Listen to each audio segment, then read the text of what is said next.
Thank you very much to everybody for coming this evening. My name is David Skelton. I'm the Deputy Director and Head of Research at Policy Exchange. Thanks to everyone for showing up, and many thanks to Microsoft for their generous hospitality and their great facilities this evening. And many thanks to CfBT for partnering with Policy Exchange for this event. Been asked before we kick off to go through a few health and safety points in Microsoft.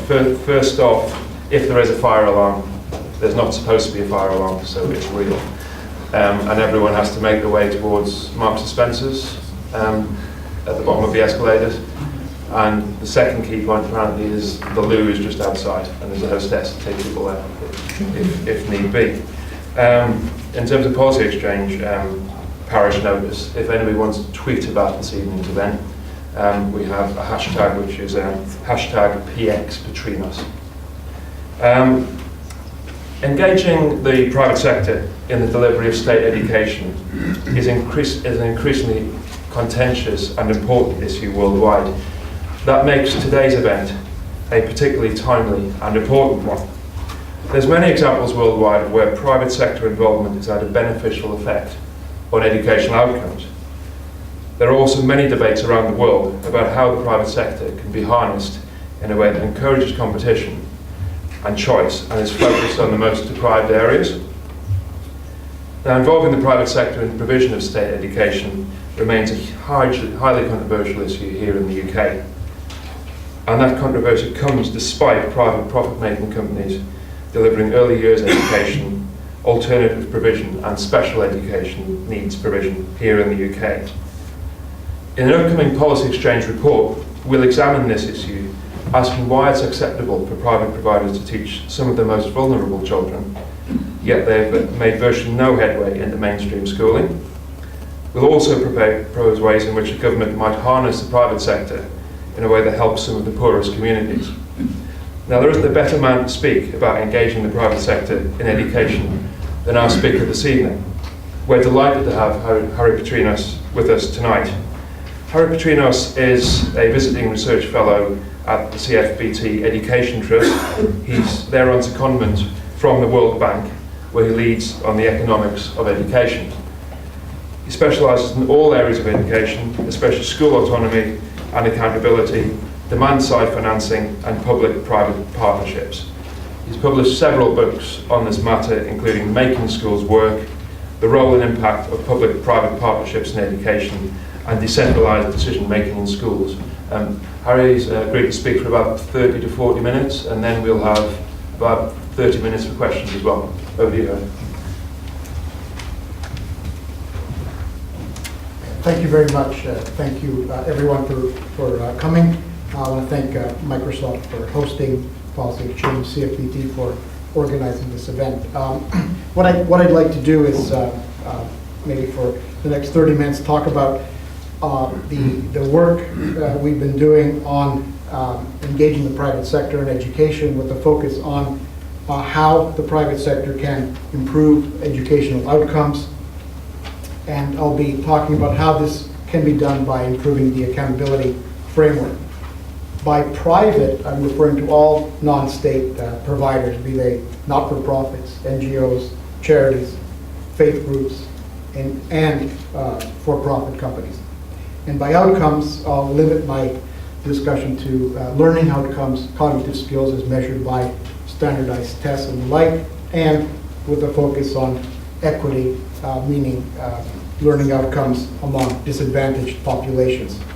The main arguments are that there is a need to innovate, both in developed countries and developing countries where I work.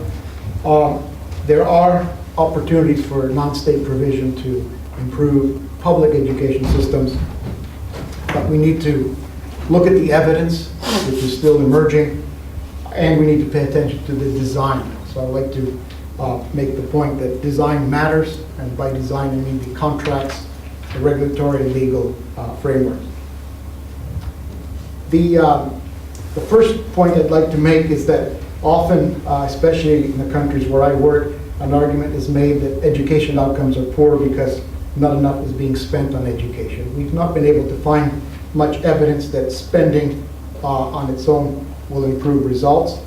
This scattered graph for many developing countries shows no relationship between spending and results over time. Clearly, spending is important, but it's not how much, but more how it's spent. The main challenge in most countries, including some OECD countries, is the level of achievement of the population. These are the latest figures from PISA, showing that there's a large percentage of the population with unacceptable learning levels. Anything below 400 points in the PISA scale is a very low level of functional literacy, and in most developing countries, a large percentage of the population is at this very low level. Looking at the United States, over many years, many reforms have been proposed, many reforms have been put forward. Little outcome, the results have been disappointing in terms of improving learning outcomes, as can be witnessed from the SAT scores, the main instrument for deciding university enrollment in the United States, and the very poor achievement, relatively speaking, in international assessments. The United States continues to perform either at the OECD mean or below the mean, as evidenced in the math scores in the latest PISA round. The spending on education in the United States continues to increase, perhaps one of the largest proportion spending on education in the United States. At the same time, relatively poor results. Average spending among OECD countries, very few would spend more than the United States does. And this relationship, or lack of relationship, between spending and performance is evidenced in many countries, rich and poor alike. Very little correlation between average spending and results. So our approach is not to discount other things that can be done. There's many things that can be done on the supply side in terms of putting the right inputs in place. There are demand side policies that can work, especially in terms of getting children to school. In many countries, Brazil, Mexico, tremendous success by giving scholarships to poor families to enroll their children in school. Not much evidence yet that that will improve learning outcomes. Early interventions, early child development programs, very effective. What I want to talk about today is how accountability reforms can also improve results by changing the policy environment and the incentives that providers face. Our framework focuses on the relationships of accountability between the parents and the system, exercised through choice, information, voice, and opportunities to exit the system. So competitive environment within an environment of autonomous schools. This framework derives from World Bank report in 2004 called the World Development Report, which focused on service delivery. The argument in that report was that there are many ways of improving accountability. One method is improving the choice that's available for parents and their children in the school system. The evidence base on this is still emerging, and as David said in the introduction, still highly contentious and controversial. One thing that's been quite prevalent in OECD countries and developing countries is the rising share of the spending that's allocated to private institutions. In OECD countries, on average, more than 20% of public spending is allocated to private institutions, and it's a proportion that's been increasing over time. And about 12% of national education budgets are spent on privately managed institutions. In the developing world, the growth of the private sector has been phenomenal. These are UNESCO figures for primary education. So at the same time that countries committed themselves to education for all in the Millennium Development Goals, and there was rapid spending and ramping up of the primary education sector, the private sector has grown even faster. In some countries, take Kenya for example, all the growth of the last decade has been through private schools. So there's tremendous opportunity to utilize this growing phenomenon of private institutions, and in middle and high income countries, growing proportion of spending towards private institutions. take a long-term perspective, in the Netherlands, a system that was once dominated by public institutions is now more than 2/3 of schools for the primary and secondary level are private institutions, meaning non-state ownership, but all schools are publicly financed. And one of the criticisms of involving the private sector is the lack of control that the public would have. On the contrary, in the Netherlands, with one of the highest proportions of private schools, there's actually a lot of control of private institutions through the national curriculum, through the inspection system, and a very focused approach of control of private institutions. So the ownership question doesn't necessarily have an implication for control and scrutiny. It could actually be increased. The models that have been promoted for private engagement could vary from increasing private resources to public institutions through private provision of education that's financed privately. The quadrant I want to focus on is the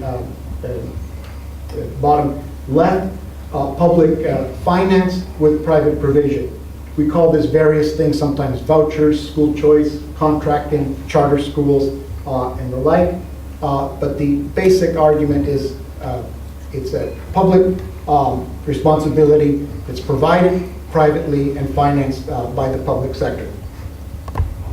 There are different models of provision that this could entail, and we run the gamut from private institutions that don't receive subsidies to contracts that provide for outcome-based spending from public to private institutions, private management of public institutions, charter schools, academies in the UK, for example, market contracted approaches, vouchers, where you put the purchasing power in the hands of families and students and their families, and decisions are made by families as to provider. This is a attempt to map OECD and some developing countries on the level of engagement with the private sector. So it runs from just having private schools to the more of a voucher approach, and it tries to show the scale of coverage. So you have a country like the Netherlands where all schools are funded equally, public and private, and most students are in private schools. The United States, a country that receives a lot of attention because of vouchers in various cities, charter programs, relatively few students are educated through these approaches as compared to the Netherlands or Chile. Most countries in the OECD have some level of contracting between public and private institutions, meaning that private institutions receive public funds on either an implicit or explicit contract. Fewer examples of private management of public institutions. The three that we found were England's academies, US charter schools, and Spain's Concertación schools, which are actually a large proportion of the provision. The evidence on these different approaches has been quite scant. Most of the studies examine performance of private schools and compare these to public schools. The problem in these studies has been that it's rare for researchers to be able to control for selection, meaning that once you control for family background, motivations, if you have that information, most of the advantage disappears. The schools that are believed to perform better are typically schools that select their students, either through exams or through tuition fees that limit attendance of disadvantaged students. But some of the programs that have contracts, either between the public sector and the schools or through voucher financing, some of the more careful studies have shown significant effects. And what I'd like to argue after reviewing some of this evidence is that it's the design of the program that matters most. This is from the latest OECD study using PISA, and what they argued was that for most countries, there's a large advantage that private schools have over public schools, more than 26 points. But once you control for family background and other characteristics, most of that advantage disappears. The argument here is that there's a selection effect, the students that are attending private schools come from wealthier families, more informed families, and they're making decisions to go into better schools. So the private schools aren't necessarily adding value, they're selecting better students. But this kind of study doesn't control for choice, and it doesn't examine programs where the public sector is financing private institutions. If we limit attention to studies where we can control for selection or eliminate selection through random allocation of students, for example, or have a good instrument to measure how schools are selected by parents, we get different results. In the case of the Netherlands, where all school attendance is financed by the public sector and the parents have choice, we can control for this choice using an instrument, in this case, that allows parents to choose schools. If parents are choosing schools, for example, because of religion, we can argue that much of that advantage is because of schools and not because of the selection by the school administrators. In the case of the Netherlands, we know that choice is financed publicly. Private schools cannot select students. They can't exclude students. And the advantage that we find of 20 to 30 points on the PISA scale is equivalent to about a year of learning achievement. In the case of the Netherlands, moreover, the students that go to private institutions do not come from wealthier backgrounds. In fact, wealthy, more educated parents are more likely to send their children to public institutions. So the effect of private schools in the Netherlands is by promoting achievement among the relatively less advantaged students. But this is a retrospective study that tries to attempt to control for selection.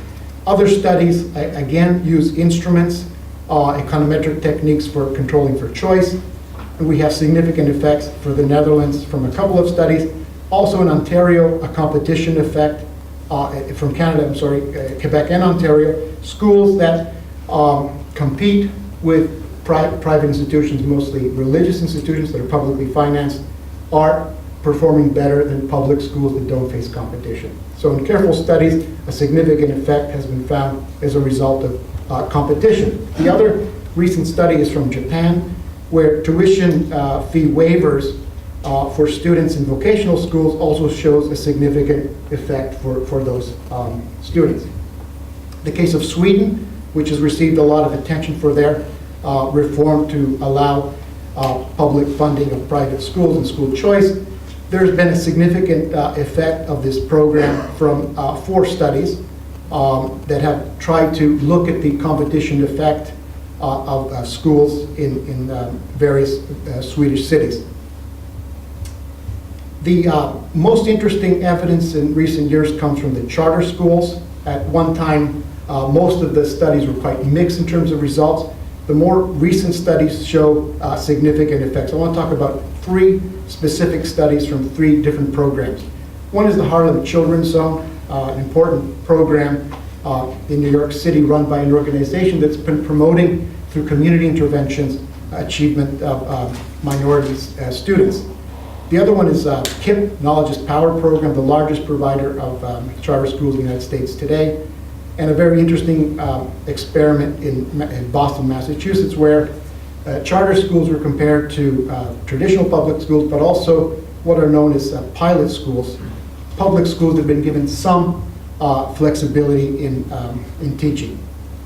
All these programs were well known before these studies, and recent studies using the randomized allocation of students. These are all oversubscribed programs, so by design, the schools are required to run lotteries in order to make the selection of students fair. In the case of Harlem Children's Zone, most of the students are of African American origin. The study found a huge effect of about 1/3 of a standard deviation, which, according to the researchers, would be enough to reverse the black-white learning gap if it persists. In the case of KIPP, a very large effect, particularly for students in special education programs and those from backgrounds where English isn't a first language. very large effects of about a third or more of a standard deviation. And in the case of the charter schools in Boston, they outperform not only traditional public schools, but also the pilot schools that had more freedoms. So these size effects of a third to a half a standard deviation are unheard of in most education research. Very large effects according to the research.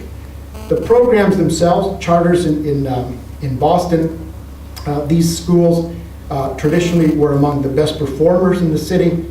The skepticism before the study was that it was the result of self-selection.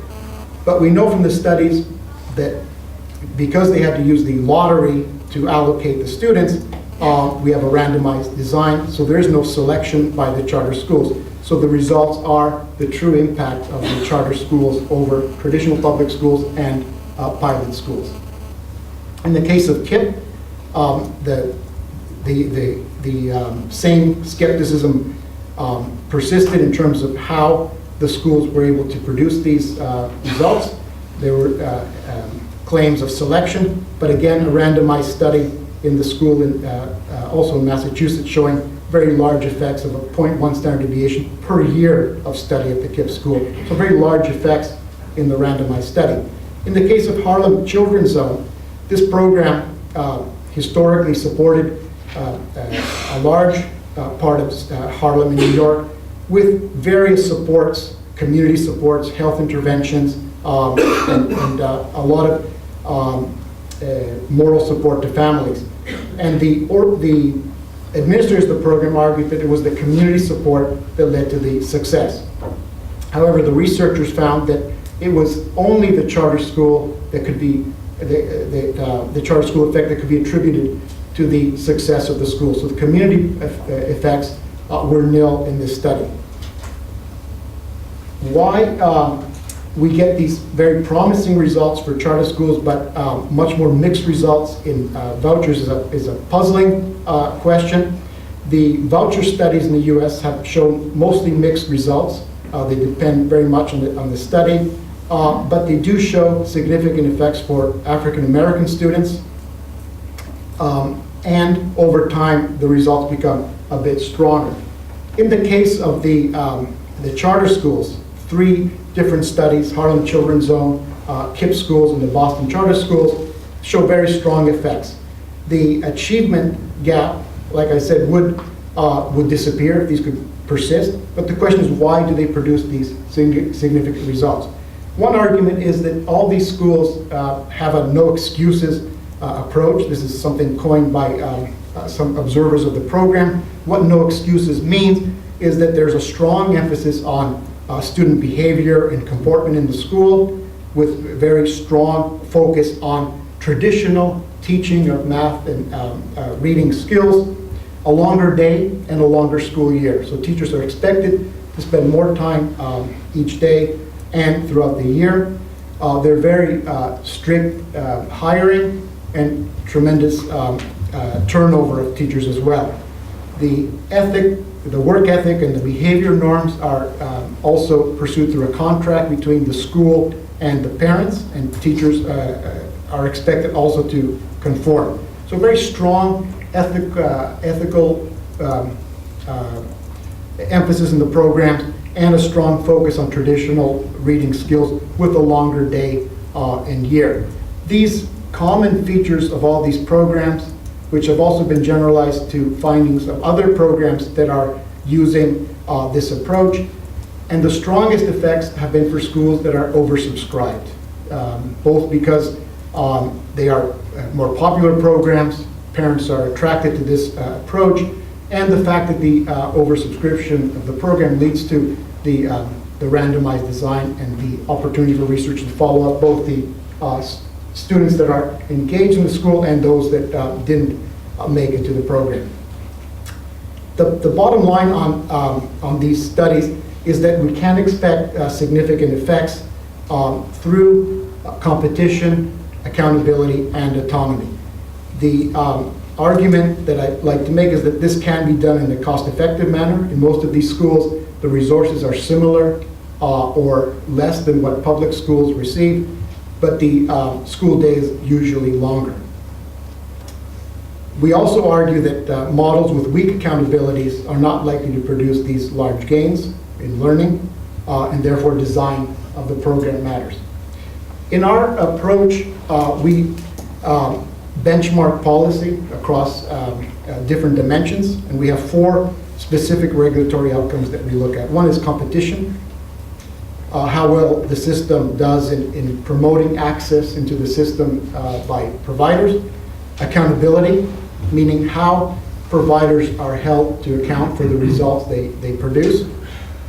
Autonomy, how much decision-making power is devolved to the schools, how free they are to make decisions about how they teach, what they teach, and how they teach, and about the teacher hiring and firing.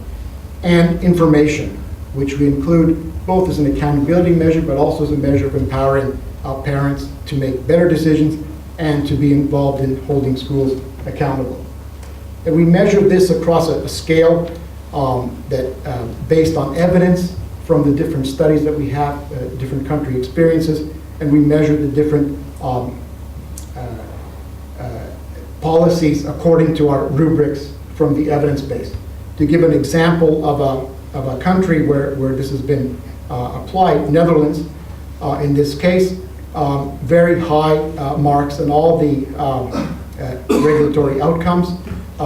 The only area that wasn't measured as mature, which is our highest level, was competition, merely for the reason that competition is restricted to not-for-profit organizations.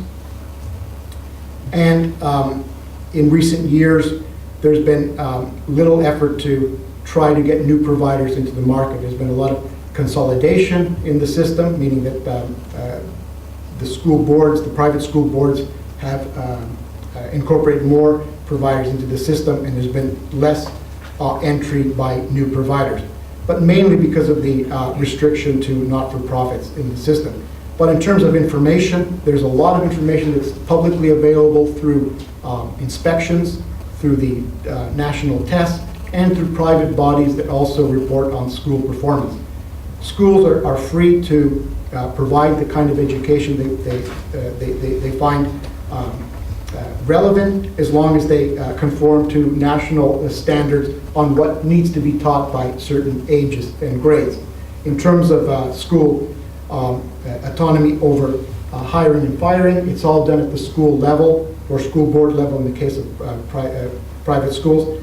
And in terms of accountability, a very strong accountability exercise through the public sector, through the inspections and the production of test scores, league tables as it were, but also because parents can choose schools and the funding follows the students, there's a high level of parental accountability as well. So we rank Netherlands quite high on all these counts and support the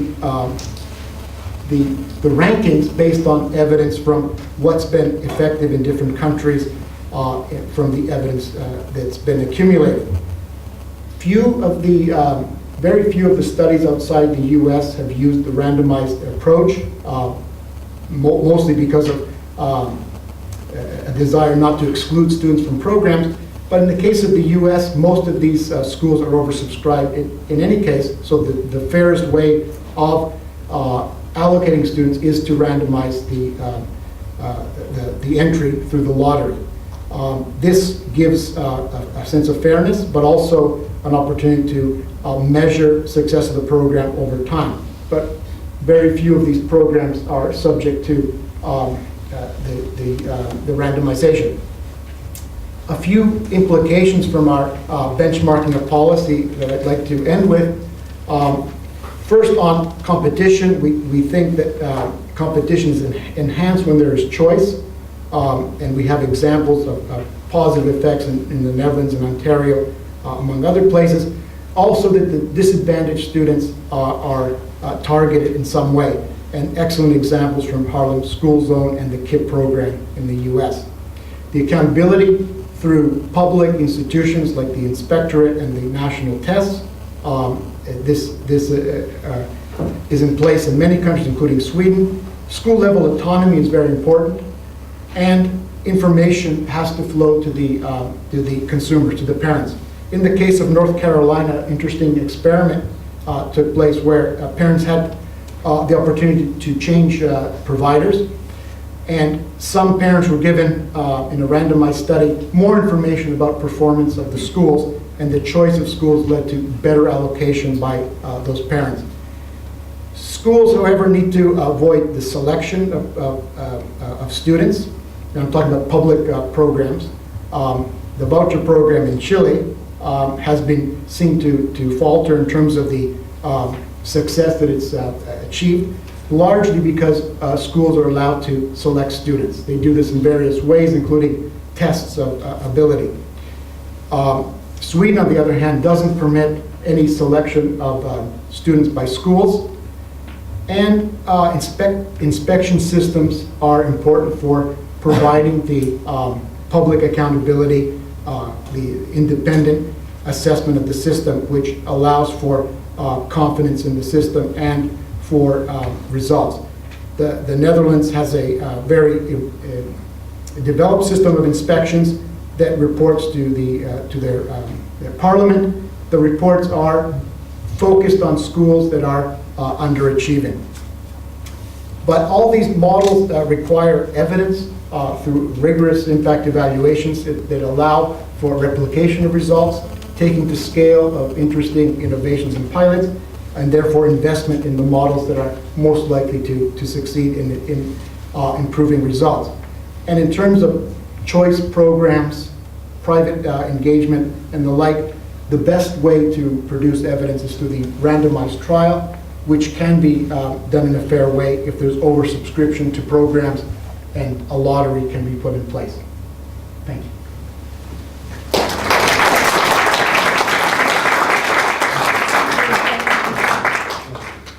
Thank you very much. That was, I think we all agree, absolutely fascinating. We've got about 35 minutes of questions, so good chance to ask some questions. The hand has already gone up over there, gentlemen. Yes, just on your last point about avoiding selection, I'm not quite clear how you derive that from what you've said, and why it should be important to avoid selection. Yeah, my argument is that if the argument is that choice programs will improve academic results, then we would want to improve the results for those students that are not doing so well. If the program allows the schools to select students, schools would most likely select those that are easier to teach, and the program would likely have less effect on overall levels of achievement. Now, I'm talking about programs where there's public funding of the choice. If private schools are free to do as they like, of course. But if it's a public program, selection won't allow general effects and improvements overall. So the argument is allow the schools to teach those who are most in need of improvements, and let the competition create the providers that will cater to different learning needs. There's the gentleman in the pink shirt at the back, and we'll take a few at once. The gentleman in the blue shirt, 3 rows from the back. Sorry, I had 2 quick questions. The first one is, all the results that you put up there seem to be positive. Did you find any negative results? And then the second question was, at the end you recommended a thorough kind of impact evaluation. That's usually quite expensive. And we in this country don't seem to be in an environment to do that. Do you have any tips on how we might do that kind of cost effectively, or which countries are doing that particularly well? Yeah, there are, I mentioned that most of the voucher studies in the US have produced mixed results, and many of the charter programs before this recent wave of studies also showed mixed results. Much of that has to do with the way the programs are designed, and some of the charter legislation, because their state legislation varies, and this has been one of the factors. The other sort of failure in terms of choice is Chile, which was one of the first countries to adopt a choice program for reasons of efficiency. Most countries support private schools, but for historic reasons. Chile was one of the first to use it as a kind of efficiency measure. In Chile, the problem is that most of the private schools weren't part of the voucher program, so the elite private schools were never part of the selection menu for parents, and they allowed topping up of fees by the schools, which is another mechanism of selection, and they allowed schools to select students. That's been a major limitation in the case of Chile. In terms of impact evaluation, they can be very expensive if there's a need to do all the data collection. But in the case of, take the charters in the US, these are oversubscribed programs.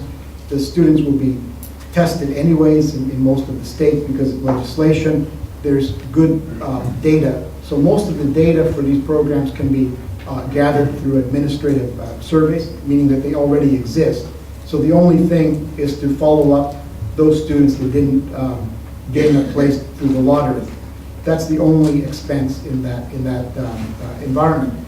And many countries where there's good pupil information, for example, in the case of England, you know more than I do about this, but the recent evaluation of the Academy by Steve Macon used the National Pupil Database, I think it's called, and by identifying the schools that participate in the program, he was able to look at those schools that were in from the beginning of the program and those that eventually became academies and that became this comparison group. So that's almost a costless evaluation. So it's the cost can be kept down in countries where you have a good database of pupils that can be followed up over time, and if there's a mechanism for allocating places that's random. It doesn't have to be randomized allocation. There could be other techniques, but there has to be some way of avoiding the selection effect so that you can attribute the success of the program. So in countries where there's national tests that are going to take place anyways, and where you have identification of students over time through the administrative data, the cost can be kept considerably low. The only expense would be following up those students that you're a control group. There was a gentleman in the blue shirt towards the back. Hi, no Menzies from Elkham Co. A couple of things. You mentioned some the features you consider to be critical, such as no excuses and high staff, good staff selection and so on. I was wondering to what extent you think those are actually distinctive features of private providers. Also, you mentioned Sweden as an example of strong accountability, which on a recent trip to Sweden struck me as one of the weakest areas of the Swedish system. So I'd be interested to know what you consider to be the good accountability there. And finally, you said that throughout your work, you're looking at impact measured through standardized test scores. While I understand that that's a limitation of what the information available, I wonder to what extent that limits the value of your findings. Okay, on the no excuses characteristics, this is not an original idea. This has already been studied in the U.S. And more recently in an evaluation of the charter models that are oversubscribed. Joshua Angers and his colleagues have also documented the effect of the so-called no excuses approach. What we see in other countries, if I can supplement the U.S. evidence, is that the various approaches of involving the private sector that have been most successful are those that have combined focus on disadvantaged populations and an approach that improves the teaching program.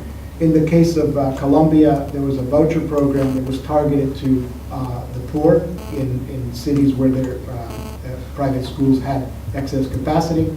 That program is very effective and they were able to follow up students into university, into the labor market. Those that were allocated places through a lottery, again, performed much better than those that didn't win a place.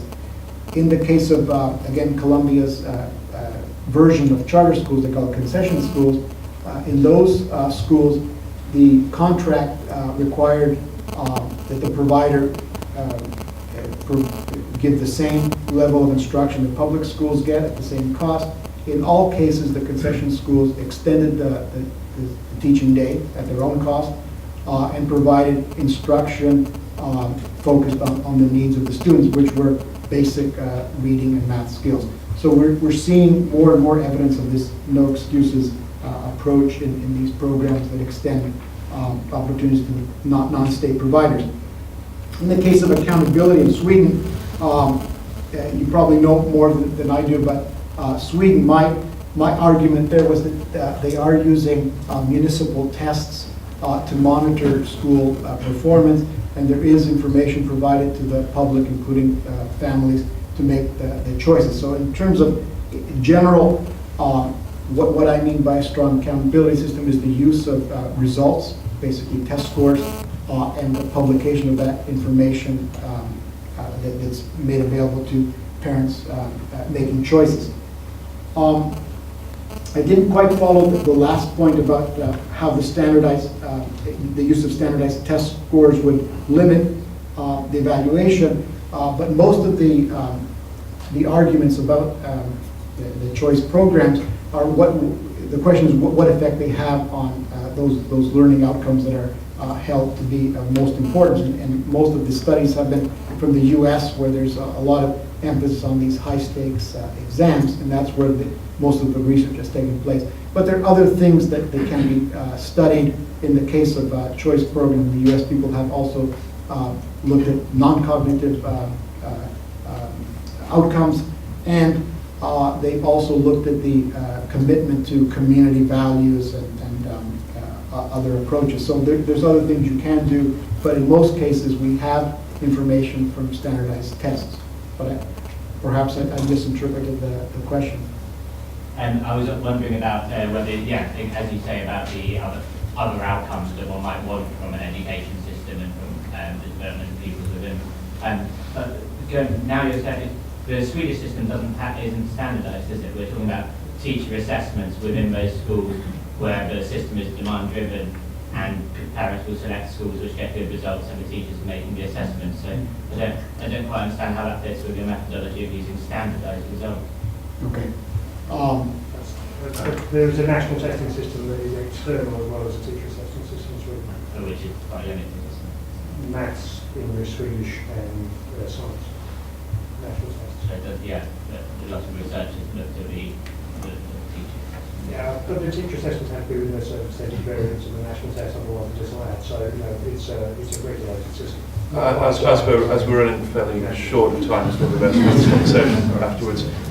There's a lot of hands up, so I'll take 2 or 3 at once. The gentleman in the second row had his hand up before. Gentleman in the back with glasses and the lady. Thank you very much.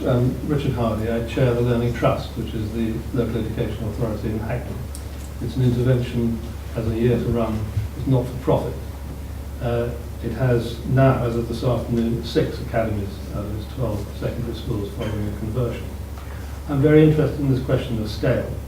And you mentioned that in the Netherlands there's a process of consolidation taking place. And I wonder how much thought there has been given to what happens when groups get to a size where there may be a need to be intervention, but actually the process starts to get in the way. If you have to challenge the main provider over one school, is your judgment clouded by the fact that you might then endanger the performance of the other N members of that group? There is an assumption here, it seems to be, that if an academy gets into trouble, a group will take it over, more or less. That troubles me, and I just wonder whether you think there might be an optimum size of a group of autonomous schools. There's a lady at the front as well. Yeah, I'm from the Dutch embassy, so I was very pleased to see that the Netherlands are doing quite well. I have a different question. Did you also take the quality of the teachers into account in your statistics? Because the less engagement, and the more freedom you have to hire the teachers or to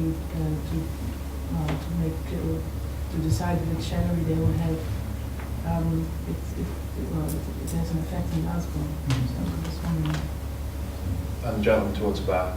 Probably on a much broader issue really about how you sort of view UK education policy in relation to everything you've sort of presented today, and if there are any gaps, or how would you improve it or amend it?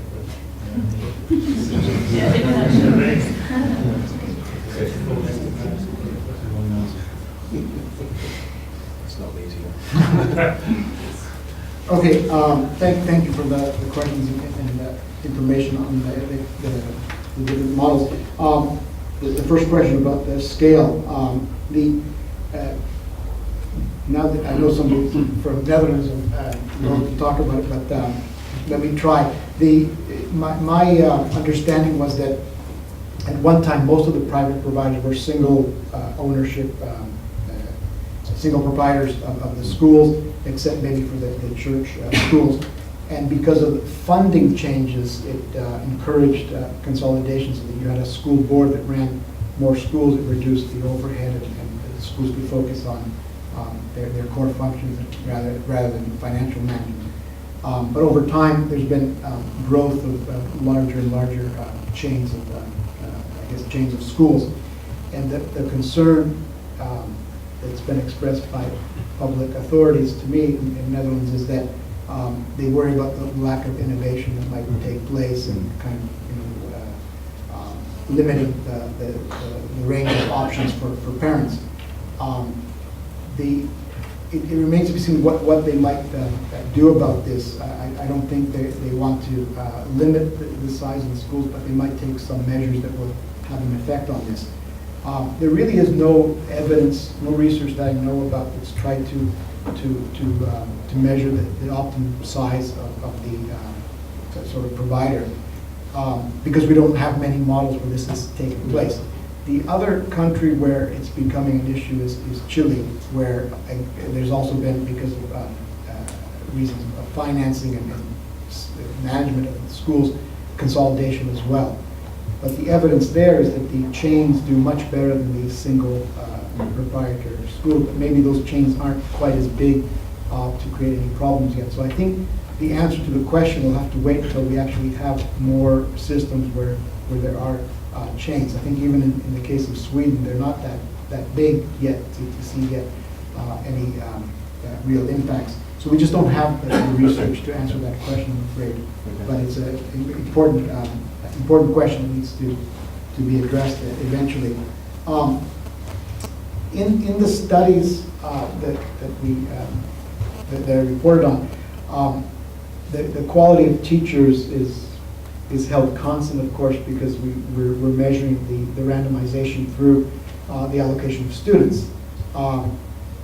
And if you have large enough samples, then it doesn't matter. But there's a whole literature on effective teachers, and it kind of tells you two things. On the one hand, if you look at observable characteristics of teachers, researchers say they have no effect. So it doesn't matter if they're educated, doesn't matter years experience, doesn't matter about certification. But these are on the observational studies. When people have had data that enables them to match teachers to students, and they can follow them up over time, there are tremendous differences between the effective teachers and the rest. The challenge, though, is who are the effective teachers. This has proven to be difficult to really specify any of the research that's taken place. It doesn't seem to be those that have tenure. It doesn't seem to be those that are certified through the programs. Much of the recent arguments about teacher effectiveness has focused on the recruitment of teachers. So some important papers by McKinsey and some research by Rick Hanishek on systems that select among the better graduates.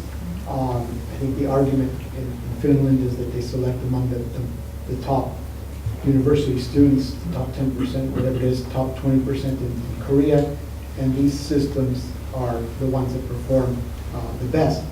Also, the remuneration of teachers. In the case of Korea, the starting salaries are okay, but after so many years, the differential is very large. So they reward teachers for their performance over time, and giving them support in terms of professional development.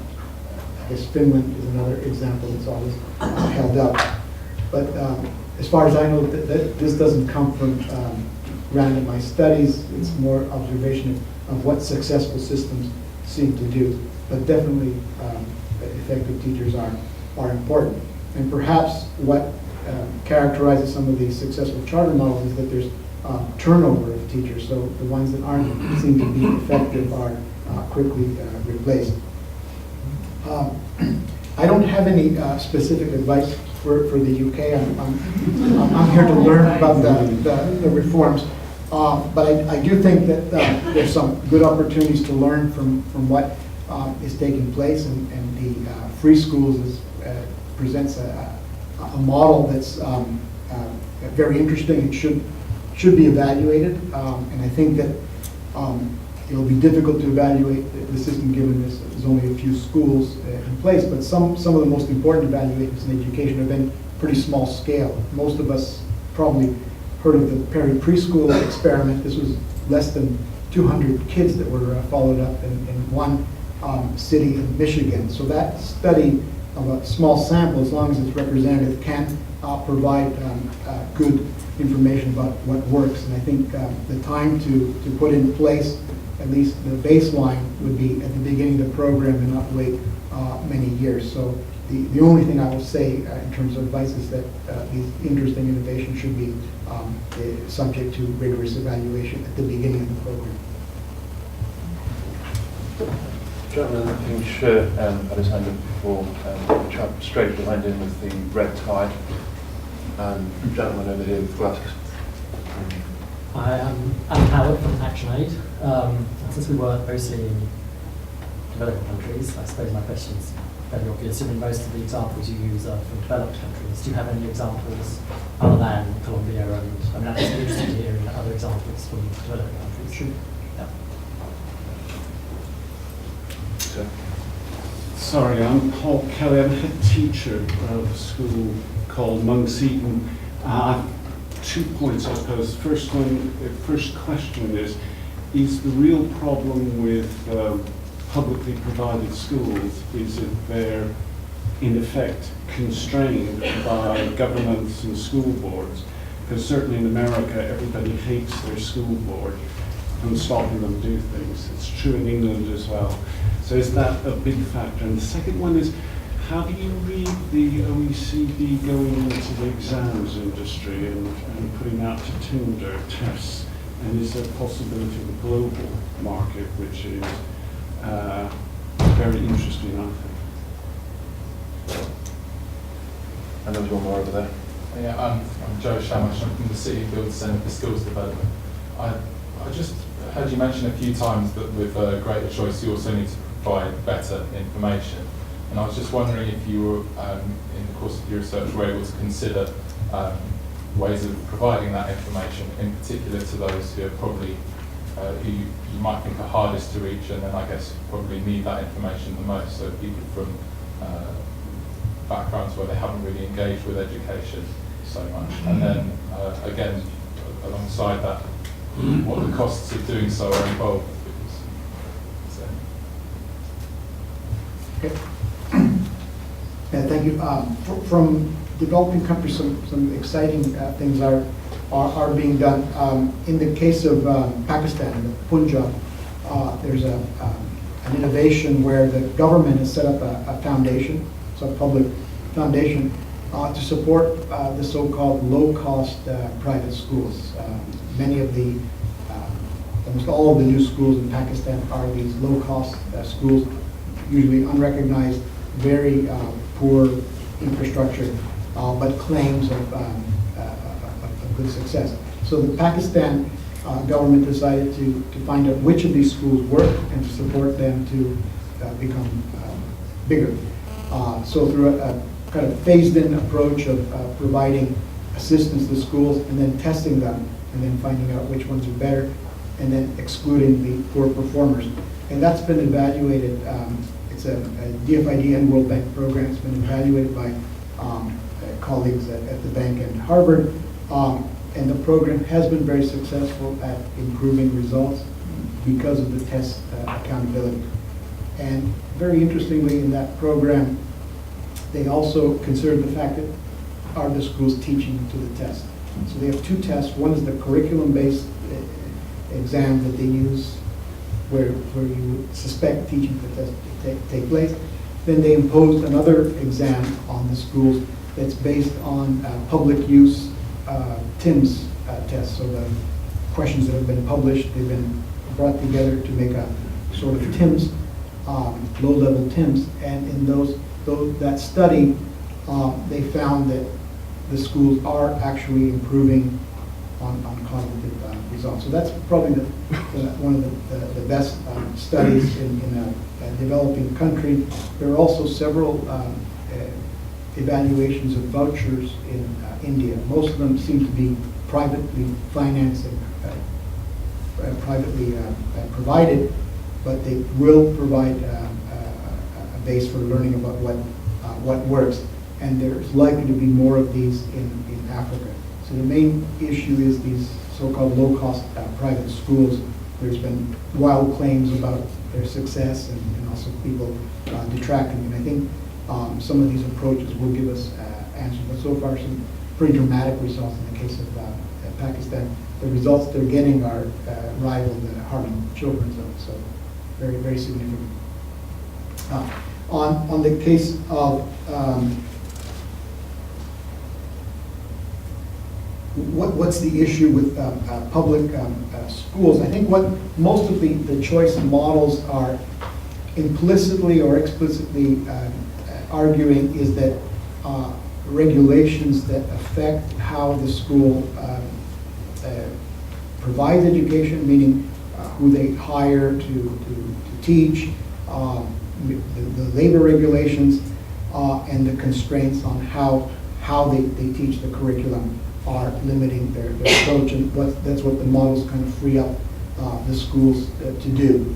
And the other argument also is having competition, so having people the ability to leave the system will both create more innovation to the private providers, but also if the public sector feels the competition, they will also be moved to make improvement. I think that's the biggest test. I think in the first case, we need to know whether the program works, so the proof of concept, but then if it's really going to help the country, there should be a general effect that's felt by public schools as well. In the case of testing, there are too few developing countries that have any information on results. And PISA and TIMS has been very instrumental in promoting this, but unfortunately for many of the poorest countries, the tests are just too difficult to create much information about what's happening in the school systems. The scores are so low, there's no variation, we can't do anything with the data. The OECD is trying to create a kind of lower level that will allow low-income countries to participate. Also, some test providers are going into developing markets to promote some tests that are at least comparable. I think the entry of China and likely India into PISA will generate a lot more interest by countries to follow in those footsteps and demand more tests. But what we're seeing in some of the poorest countries is very poor learning outcomes. There's a very simple reading test, early grade reading assessment. It's been applied in several African countries, and the level of reading of grade 2 students is almost non-existent in most of the schools. And what it takes to improve the results there has been very minimal interventions. In the case of Liberia, giving the teachers some information about what effective strategies for reading are has led to tremendous increases in reading achievement. So a lot can be done, but if we don't know what the problem is, it's very difficult to do this. So it's something that really has to take place. On the question of information, there are many ways of doing this in a meaningful way. In the case of developed countries, you can use the internet to provide that information very effectively, but that of course assumes that the parents have access and will use that information. In other cases, I work in the state of Colima, Mexico. The test results are both put on the internet, but also every school has a graph, a table with showing the progress of the school over time and in comparison to similar schools, so parents can see how their school performs.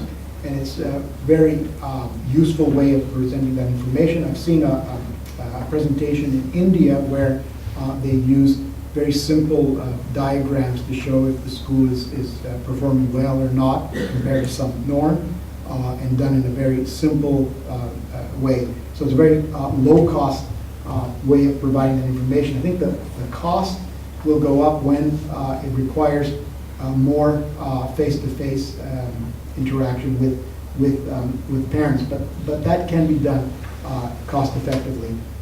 In a program in Mexico where parents are given information and are taught how to use that, the intervention costs about $7 per student on a unit cost basis. That compares with the cost, say, of computers, which is about $500 per student. So there are very cost-effective ways of producing information and providing information to parents, and in ways that they would understand. We've probably got time for 2 more questions. When the second row.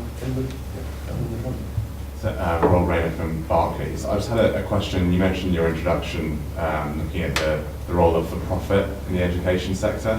I think in the UK particularly that's a real political hot potato. So I just wondered, what evidence have you seen about the impact that the for-profit sector has had on learning outcomes? Neil McIntosh from CfBT. I've been struck this evening, Harry, in what you said, by the question, how free is free and how much autonomy does there have to be to make a difference? And I don't think we know.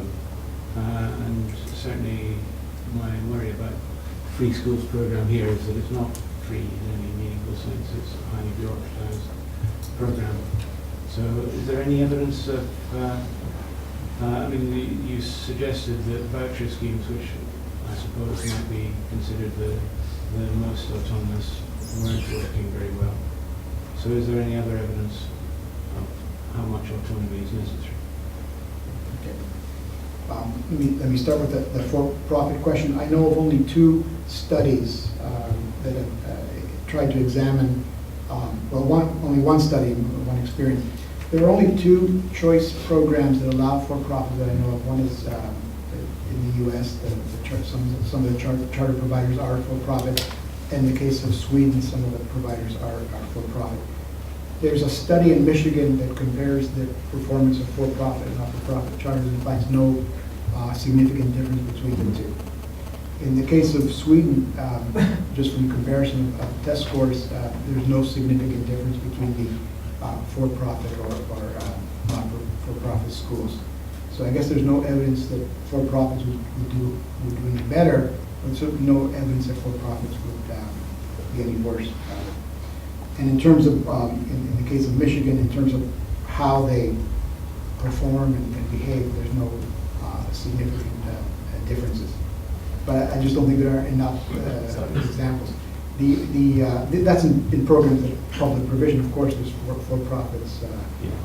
There are fee charging, unsubsidized, I should say. On the question of autonomy, the evidence that I would draw on there would come from public school programs that try to increase school level autonomy. And in the case of developing countries, what we see is that even small doses of autonomy have big effects, but probably because these are targeted programs among the poorest communities, so maybe we can make more significant achievements. But even in those cases, in the case of Mexico, is a program that gives parents some information and they can act on that. That program led to significant improvements among the poor rural schools of maybe 25 points.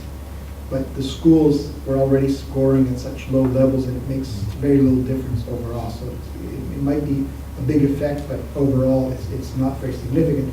So larger dose of autonomy might give you better results in that case. And we know that the more autonomous models where it's not just information, but also allowing, say, the parent council to have a say on hiring teachers or have a say on what happens in the school. Those programs have much larger effects and have been more generalized. There's a very interesting study of the England's grant maintained schools, I think they were called, from 1989. Someone followed up the schools that were, it was a vote, so schools that voted for the reform above a certain level. So they used those that were just above and just below the cutoff point and followed them over time. Very significant effects on achievements in the exam results and pass rates over time. So that was one of the biggest reforms that I know of in terms of giving autonomy to public schools. So I think we do have some information about what it is about autonomy that has to take place to produce best results. In some of the choice programs, though, I don't think it's a question of the autonomy that's limiting them. It's more a question of the administration of contracts. In some states in the U.S., the charter laws allow for the authorities to take away the charters, even if there's not evidence of poor performance. So I think there's other factors that are at play there. Autonomy might be one, but there's certainly others. But I would say the evidence is coming from the programs that are about the level of autonomy that's required are coming from the programs that are giving it to public schools, which could be analogous, I think, to charter schools.